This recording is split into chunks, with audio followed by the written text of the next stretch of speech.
terlegitimasi untuk menjadi tentara atau polisi agama.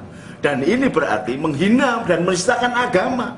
Karena Allah itu sudah punya mekanismenya sendiri, ada nabinya. Kemudian ini ada tentara ikut menertibkan agama dan sebagainya. Udahlah, negara menertibkan negaranya, membikin rakyatnya makmur, tentrem, itu sudah benar. Sesuai dengan perintah Al-Quran, summa ja'alnakum khulaifa fil ardi linanzura kaifa ta'malun, dijadikan pemimpin untuk mensejahterakan. Udah kelaparan, udah kemiskinan begini, masih ngurusi agama lagi, jadi repot semuanya. Biarlah agama ditangani oleh para pendeta, para kiai, para biku lah.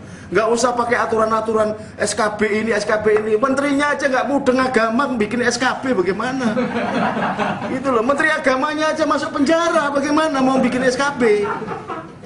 Gitu loh. Ini nggak jelas semuanya, maka cabut saja lah itu SKB-SKB-an. Biarkanlah kami hidup sendiri, kami mengatur cara sendiri, beribadah sendiri. Jangan ada penistaan, jangan ada pengerusakan di mana tempat disebut nama Allah.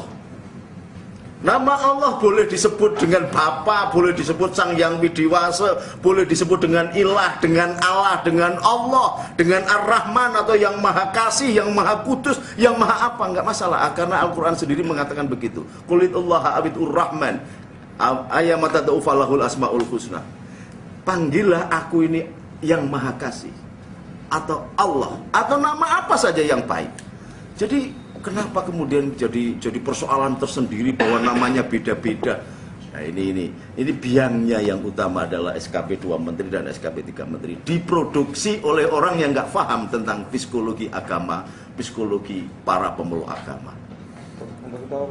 Harus dicabut, nggak usah pakai SKB-SKB-an. Rakyatnya sudah bisa ngatur kok. Ini gara-gara ada SKB ini kemudian muncul FPI merasa sebagai tentara, bisa menertibkan ini sehingga melampaui polisi, melampaui kerja tentara. Polisinya yo diem saja. Loh emangnya ini kenapa? Polisi kok diem saja? Apa ada kerjasama apa gimana? Jangan diputus ya ini ya, jangan dihapus ya. Biar tahu negaranya ini. Saya ngomong yang ngomong saya. Jangan sampai kalau ini FPI dibiarkan, kelompok-kelompok radikal dibiarkan, rakyat menduga bahwa polisi ada kerjasama dengan mereka. Kalau tidak ada kerjasama, tangkap. Karena ini bertentangan dengan undang-undang dasar, pakai undang-undang yang lain. Undang-undang agama juga tidak memberikan. Rasulullah pernah mengangkat pedang. Yang barang siapa menyerang orang-orang yang tidak menyerang agama Islam, maka lawannya adalah saya. Itu kata Rasulullah. Ini kata Rasulullah. Nah, kalau Rasulullah aja mengatur begitu, sekarang ini ada yang merasa melebihi Rasulullah, menjadi front pembela Islam. Dibela dari mananya? Kalau ini negara besar yang agama Islamnya kecil, boleh ada front pembela Islam. Ini negara besar, kok ada front pembela Islam? Dibela dari mana? Dicubit siapa Islam itu?